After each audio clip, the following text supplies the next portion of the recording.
أهلا بيكم في مساحتنا الآمنة اللي خلقناها هنا مع بعض اللي بنربط بيها دايما القلب والعقل والوعي بالروح. أنا كنت اتكلمت الفيديو اللي فات عن الحدود بشكل عام. النهاردة أنا حابة أتكلم عن الحدود داخل العلاقات وخاصة العلاقات المثيرة للجدل جدا وهي العلاقات الحميمية. الحدود عندنا في العلاقات أنا شايفة من خبرتي من واقع خبرتي إنها ما بتبقاش كويسة وما بتبقاش واضحة كفاية قبل الجواز وقبل الارتباط، وده بيؤدي لفشل الجواز. يمكن إحنا لو فهمنا يعني إيه حدود جوه العلاقات وفهمنا برضو يعني إيه حدود شخصية أصلا، ده يخلينا نقدر ننجح علاقاتنا بدل ما تفشل وبدل ما يحصل كتير من وجع القلب. الحدود إحنا أحيانا بنفسرها على إنها رفض، على إن الشخص بارد، على إن الشخص بعيد عننا، لإن إحنا مش فاهمين يعني إيه حدود، مش فاهمين يعني إيه طبيعة اللي قدّامي تبقى مختلفة عن طبيعتي، مش فاهمين الطبايع أصلًا ممكن تبقى عاملة إزاي، ما بنبقاش دارسين بعض بشكل كويس قبل الجواز، لإن إحنا غالبًا بنتجوّز عن احتياج شديد. كتير مننا مش متلبّي عاطفيًا، كتير مننا ممكن كمان مش متلبّي في صورته عن نَفْسه. فمثلًا الجواز بالنسبة له إنه هو كده أنا مقبول، أنا في حد قابلني، حد وافق عليَّ. الجواز ممكن بالنسبة له بيكون مثلًا تكميل شكل اجتماعي ما، لكن مش بيكون كتير من الأحيان للسبب الحقيقي للجواز مثلًا. فده بيخلّينا ممكن نتسرّع، ممكن نتجوّز بسرعة، ممكن نتجوّز وإحنا مش فاهمين، وخصوصًا إن إحنا كمان ما عندناش ثقافة فِهم النَفْس أوي. يمكن دلوقتي بقت موجودة أكتر، لكن ما عندناش ثقافة إن أنا أفهم نَفْسي كويس أوي عشان أعرف أنقّي شريك كويس، أو عشان أعرف الطباع اللي هتبقى عند الشريك دي مناسبة ليّا والّا لأ. وأعرف إزاي أدرس شريكي أصلًا، أسأله إيه وأعرف منّه إيه، عشان أعرف إذا كنت أقدر أرتبط بيه والّا لأ. ده غير إن إحنا بنكون عايزين ننصهر تمامًا في بعض وكأننا نفس الشخص، وده أكتر حاجة بتخلّي أي علاقة تفشل.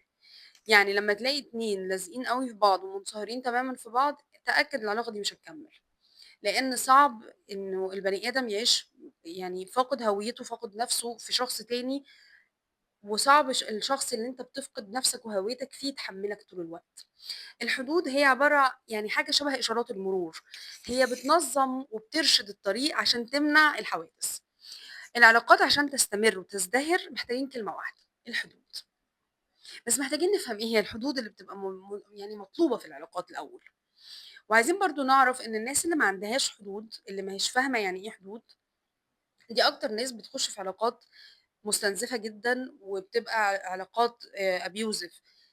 لإن لو أنا شخص مثلًا عندي احتياج عاطفي ما من وأنا صغير، إن أنا محتاجة أمي، محتاجة أبويا، ما كانوش بالنسبة لي مثلًا مُشبعينّي عاطفيًا، أنا ممكن أكون عُرضة لحد يدّيني الإشباع العاطفي ده لغرض ما بعدين، يعني زي ما النرجسيين مثلًا بيعملوا. الحدود بتقوي الحب وبتمنع الاستنزاف وبتخلّي كل شخص مسؤول عن مشاعره، وبتحمي العلاقة من سوء الفهم والدراما.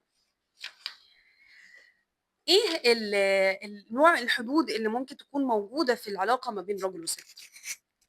أول حاجة المشاعر، إن كل بني آدم محتاج يعرف إن هو مسؤول عن مشاعره، ولكن إن هو ممكن يوصّل احتياجه للشخص التاني. ما فيش حاجة اسمها في حاجات تتحس وما تتقالش، لأ إحنا لازم نقول، لازم نوضّح إيه اللي إحنا محتاجينه، إيه اللي إحنا متوقعينه حتى، ونتناقش فيه على الترابيزة حتى من قبل ما نتجوز. يعني مسموح أقول إن أنا متضايق من حاجة، فأنا لمّا باتضايق مثلًا باخد جنب، أو مسموح أقول إن أنا تعبان دلوقتي فمش قادر أتناقش. كل ده مسموح، ويجب إن الشخص الآخر ما ياخدوش بشكل شخصي، علشان العلاقة تستمر. الخصوصية كمان من الحدود المهمة جدًا. إحنا مش بننصهر في بعض، إحنا 2 متجوزين، مش 2 منصهرين في بعض. فمن حق كل طرف في العلاقة دي يكون له خصوصية ومناطق بتاعته هو، لا يعني يتدخّل فيها الشريك بتاعه. يعني مش معناها إن هو يخبّي على شريكه حاجات، ولكن تبقى مساحات خاصة له. يعني زي علاقة البنت بأهلها مثلًا، مسموح إنها تبقى علاقة خاصة جدًا وهو ما يعرفش عنها حاجة. علاقة الراجل برضه ممكن بأصدقائه، ممكن بأهله برضه، مسموح إن دي تبقى مساحة خاصة بتاعتي.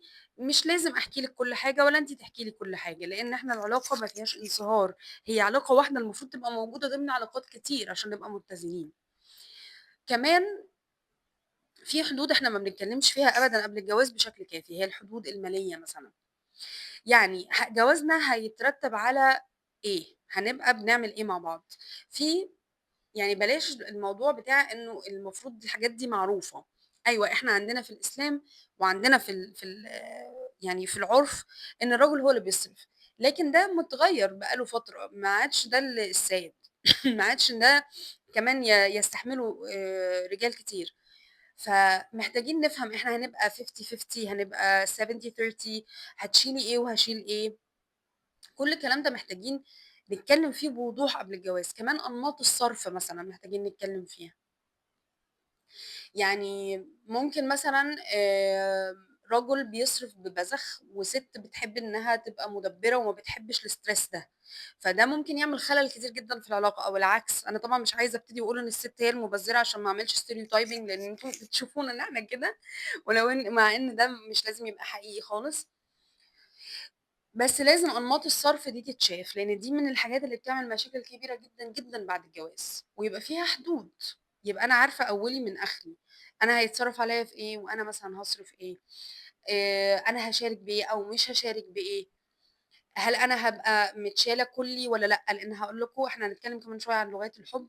في بعض البنات بتشوف إنه لغة من لغات الحب إن هي يتصرف عليها بالكامل ماديًا، لو ما خدتش ده ما تحسش إنها مرتاحة، فلو مرتبطة بشخص هيدفعها 50-50 دي مشكلة ممكن يعني هي ممكن في جزء من يعني في لحظات النشوة الأولانية والحب والكلام ده تقول أوكي، بس لو دي لغة أساسية عندها من لغات الحب بتاعتها ده يعمل مشكلة كبيرة جدًا.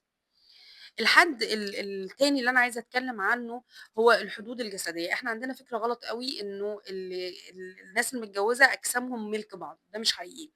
إحنا جسمنا ملك اللي خلقنا وبعد كده إحنا، مش ملك الشريك. ده لا يعني إنه ده دعوة لأي حاجة غلط، لا يعني إنه دعوة لأي حاجة حرام، ولكن الإحساس بتاع التملُّك ده مش مضبوط. لإنه ربنا زي ما قُلت كرّمنا، فأنا مش متجوّزة عشان شخص يمتلك جسمي، ولا علشان أنا حتى أمتلك جسمه. إحنا بنحب بعض وإحنا في بيننا علاقة جسدية، ولكن أنا مش ملكه ولا هو ملكي. لمّا بيبقى في الامتلاك ده، ده بيعمل نوع من الخلل. دي حاجة. حاجة تانية إنه كمان لازم العلاقات الحميمية تكون بالتراضي وتكون برضا. ما ينفعش أبدًا الفكرة بتاعة إنه إن الست مثلًا لازم تكون مستعدة لجوزها 100% وإلا تلعنها الملائكة والكلام ده. أنا يعني شُفت شيوخ كتير جدًا بتحلِّل وبتفسّر الحديث ده إن هو مش زي ما هو مفهوم. يعني مش لو واحدة ما لهاش مزاج أو مش في الmood ده مش معناه إن هي لو رفضت إن هي تُلعن من الملائكة، ولكن الغرض من هذا الحديث كان حاجة تانية، كان إنه لو هي بتستخدم الموضوع ده كنوع من التلاعب. لأ، هو اللمس لازم يبقى بالتراضي من الطرفين حتى لو إحنا متجوزين. يعني ده غير إن إحنا كمان محتاجين نعرف حدودنا الجسدية فين. يعني في ناس بتحب اللمس الزيادة وفي ناس لأ. مش معنى إن أنا مثلًا فرضنا إن أنا شخص مش بيحب يتلمس طول الوقت، عنده حدود جسدية عالية شوية، طبيعته كده. ده مش معناه إن أنا بارفض شريكي لو جه حاول يلمسني وأنا مش عايزة وما ليش مزاج. فلازم يكون في نوع من التفاهم في الكلام ده. أنا حدودي الجسدية فين وأنت حدودك الجسدية فين، أنت بتحب إيه وأنا باحب إيه. الكلام ده محتاج يتقال أول الجواز قبل ما نتجوز نبقى فاهمين إحنا داخلين على إيه. المسافة حتى الشخصية حتى في القعدة محتاجين نتكلم عليها. في ناس بتحب تقعد cuddling وفي ناس ده بيخنقها. إحنا محتاجين نشوف حدود اللي قدامنا إيه. أوكي. بعد كده بعد ما اتكلمنا عن الحدود دي لازم نفهم يعني الحدود دي هي اللي هتخلي العلاقة تكون مستمرة وآمنة وتمنع الكلاشات والدراما. إيه اللي هيغذي قلبنا بقى جوه العلاقات؟ لغات الحب. لازم نفهم إيه هي لغات الحب. لغات الحب الأساسية هي 5 وفي 3 فرعيين. إحنا عامةً بنحتاج قدر منهم كلّهم، ولكن دايمًا بيبقى عندنا لغة أساسية يعني ما نقدرش نعيش من غيرها. يعني بتبقى هي دي أكتر حاجة أنا باحب أعملها. أنا هاقول لكم هم إيه وإزاي تكتشفوهم يعني. أول حاجة الكلام والتقدير. الكلام والتقدير من لغات الحب اللي ما ينفعش ما تتقالش، يعني ما ينفعش أنا ما أقولش كلام حلو لشريكي، ما ينفعش هو ما يقوليش كلام حلو، ما ينفعش ما يقدّرنيش، وفي نفس الوقت ما ينفعش نستخدم لغة مش كويسة في الكلام مع بعض، ولا إن إحنا مثلًا نقول ألفاظ أو نشتم أو كده، ده طبعًا كلّه مرفوض، ده عكس الحب تمامًا، أنا من حقي إنه حتى وأنت متضايق منّي تكلمني بمنتهى الاحترام. فأول لغة للحب من اللغات الأساسية ال5 أول حاجة هي الاحتياج للتقدير اللفظي، تاني حاجة الاحتياج إن أنا أقعد معاك وأspend معاك time، يعني يكون في بيني وبينك وقت quality time، إن أنت ما تكونش طول اليوم في الشغل وبالليل على الموبايل، أنا محتاجة إن أنا من شريكي وشريكي محتاج مني وقت محدد يوميًا حتى لو وقت بسيط، حتى لو نُص ساعة، تبقى سايب فيه الموبايل، سايب فيه يعني الحاجة كلّها وقاعد مركّز معايا، تدّيني quality time، ده لغة حُب. في ناس عندهم دي أساسية جدًا، يعني لو أنت ادّيت كلام قد كده وعملت اللغات التانية وما عملتش دي، أنت كده مش هتفرق مع الشخص، فأنت محتاج تفهم هو لغته إيه.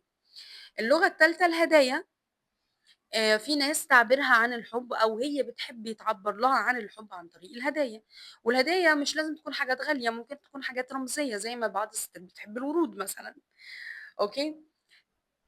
اللغة اللي بعد كده اللي هي الact of service أو الخدمات، إن أنا أشيل عنّك حاجة، أريّحك من حاجة، تبقى مثلًا راجع تعبان فأنا أعمل لك حاجة بدالك، أنا تعبانة فأنت تروح تعمل لي مشوار، في ناس دي لغة الحب بتاعتها. وآخر لغة اللي هي من الأساسيين هي اللي هي اللمس الجسدي، في ناس لغة الحب بتاعتها هي اللمس. إحنا غالبًا بيبقى عندنا واحدة predominant أو واحدة هي الأساسية، والباقي بيكونوا محتاجينهم بشكل أقل شوية. إزاي تعرف أنت أنهي لغة حُب فيهم؟ أنت بتحب تقدّم إيه للناس وغالبًا دي اللغة اللي أنت بتحبها. يعني لو أنت شخص لمّا بتحب حد بتحب تفاجئه بهدايا، يبقى دي لغة الحُب بتاعتك الأولانية. لو أنت شخص لو بتحب حد بتحب تفضّي له وقتك وتقعد معاه، دي لغة حُبك الأولانية.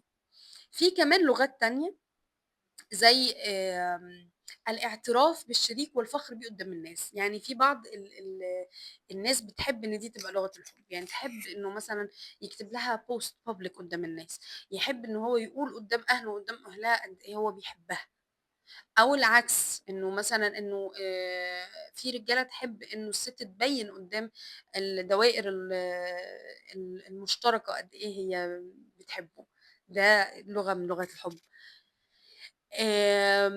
زي ما قُلنا إنه الدعم المالي عند بعض الناس بيكون لغة حُب، عند بعض الستات بيكون ده لغة الحُب، إنها بيحسّسها بالأمان، لو ده لغة حُب أساسية عندها، مهمة عندها، هيبقى صعب أوي تتجوّز حد هي تشاركه في المصاريف أو مستحيل. آخر حاجة إن في ناس بيبقى عندها لغة تانية للحُب هي إن أنا ادّيني مساحتي، يعني كل ما تدّيني مساحتي، كل ما أحبك أكتر. ودي غالبًا عند الناس الintrovert اللي زيي، اللي هو كل ما تدّيني مساحتي كل ما أحبك أكتر، كل ما أحس إن أنت بتقدّرني أكتر. فدي لغات الحب اللي إحنا محتاجين يعني ندرسها كويس ونعرفها في اللي قدّامنا. الحدود اللي قُلتها في الأول محتاجين نعرفها. في حدود تانية بقى اللي هي الحدود ما بيننا وما بين الناس كمان محتاجين إنه ما يبقاش في حد حوالينا uninvited، يعني مش حلو إنه العلاقة الحميمية تكون على المشاع، مش حلو إنه ندخّل فيها أطراف تانيين زي صاحبتي، عمتي، صديق العيلة والكلام ده، لإنه ده بيشوّش الاستقبال ما بين الشخصين، وبيخلّي في ناس تانية يعني تخُش ممكن تساعد وكل حاجة، بس بتأخّر ما بينهم برضه ال اكتشاف المشاكل بنفسهم وحلّها. محتاجين نعبّر جوّه العلاقة، نقول إحنا محتاجين إيه، لإن اللي قدّامنا مش mind reader. فالحدود دي مش بتفرّقنا أبدًا، الحدود دي بالعكس بتقرّبنا جدًا من بعض، وتخلّينا نحب بعض أكتر، ولغات الحب دي بتخلّينا نحافظ على قلبنا. لو أنت عارف إيه لغة الحب بتاعتك، يا ريت تشاركني بيها في الcomment. وعلى فكرة لمّا بنبقى عارفين إيه لغة الحب بتاعتنا من قبل ما نخش في علاقة، ده بيبقى كويس أوي عشان يخلّينا نفلتر إيه اللي ينفعنا وإيه اللي ما ينفعناش. وlast but not least، أنت برضه مش هتقدر تعمل حدود صحية بالطريقة دي قبل ما يبقى عندك حدود صحية معاك الأول. عشان كده لو أنت مهتم إن أنت تتعلم عن الحدود عامةً، وإزاي تحط حدود بطريقة صحية للناس وeven لنفسك مع نفسك، أنا بادعوك إن أنت لو حابب، إحنا في course للحدود النفسية هيتعمل إن شاء الله في آخر سبتمبر. هيكون كورس تفاعلي، وهيبقى فيه تمارين، وهيبقى فيه مشاركة كتير، مدته لمدة 3 أسابيع، وهيبقى عدده قليل أوي، مجرد 10 أشخاص عشان أقدر أركّز معاكم وأدّيكم كل قلبي. لو interested أنا ممكن أسيب لكم رقم في الdescription وعشان تسألوا عن التفاصيل. طبعًا لو عجبك الفيديو please subscribe، please share، please سيب comment علشان تشجعني إن أنا أعمل فيديوهات أكتر. ميرسي.